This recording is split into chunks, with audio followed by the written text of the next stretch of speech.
Bonjour tout le monde, je m'appelle Christina, bienvenue sur ma chaîne YouTube et aujourd'hui on va parler des Fashion News. On va tout voir de ce qui s'est passé, ce qui va arriver dans le monde de la mode. On y va.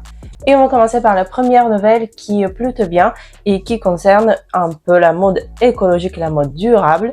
Et on va parler d'une marque française Maje qui est du coup deuxième enseigne de groupe SMCP qui lance le service de secondement. Sandro l'a déjà, et du coup là, Maje qui lance aussi ce service qui consiste à pouvoir de revendre ou acheter le vêtement de marque Maje, mais secondement. Surtout, c'est hyper pratique si, par exemple, je ne sais pas, vous avez pensé à quelque chose des collections précédentes, mais qui se vendent plus. Donc voilà, vous pouvez acheter maintenant en secondement.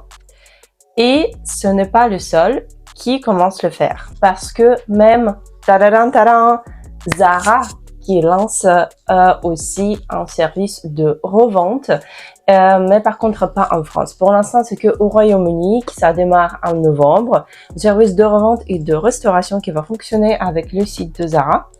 Et normalement, ça censé limiter aussi la quantité de vêtements achetés, enfin la quantité de vêtements achetés neufs. Je ne sais pas si du coup la quantité de vêtements produits sera limitée grâce à ça. Je ne sais pas. Qu'est-ce que vous pensez de tout ça? Donnez-moi votre avis dans les commentaires. Est-ce que vous allez adhérer à ces services? Est-ce que vous pensez les utiliser ou pas? La marque française The Couples lance son prix pour les artistes de la scène émergente qui s'appelle The Couples Art Prize et qui va aider aux artistes du coup de bénéficier de l'environnement qui est bien pour leur travail. Et les artistes ont droit aux enveloppes de 28 000 € maximal dédiées à la production d'un projet d'installation, d'une donation complémentaire de 10 000 € consacrée au suivi d'une scénographie professionnelle et d'honoraires d'un montant forfaitaire global de 6 000 € pour les rémunérer pendant les 4 mois. Alors, si vous êtes un artiste, vérifiez du coup qu'est-ce qu'il faut faire pour obtenir ce prix. Et maintenant, on va parler un peu de l'histoire d'un plagiat. Alors, le Mexique accuse Ralph Lauren de plagiat des motifs indigènes.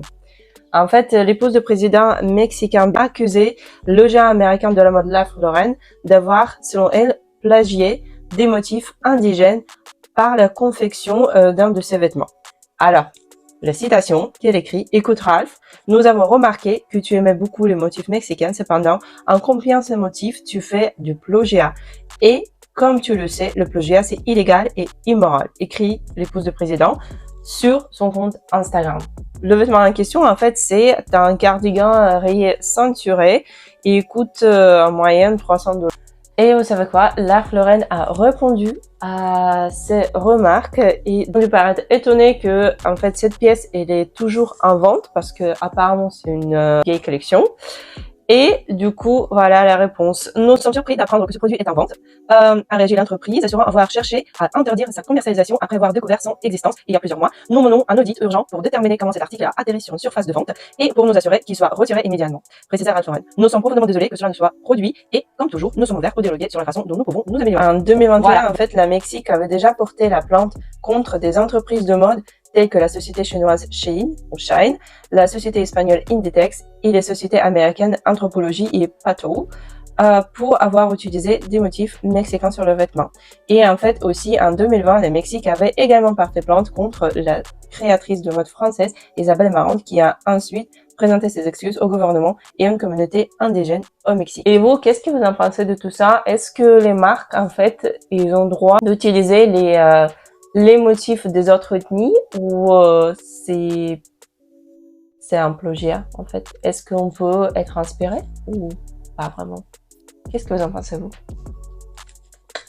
Et pour aujourd'hui, je pense que ce sera tout. C'est déjà pas mal. On voit que c'est ma toute première vidéo YouTube, donc soyez pas trop exigeants, s'il vous plaît. Votre like, abonnement et commentaire vont m'aider énormément et surtout me motiver pour faire de nouvelles vidéos. Des sujets à me proposer, n'hésitez pas aussi de me le mettre dans les commentaires.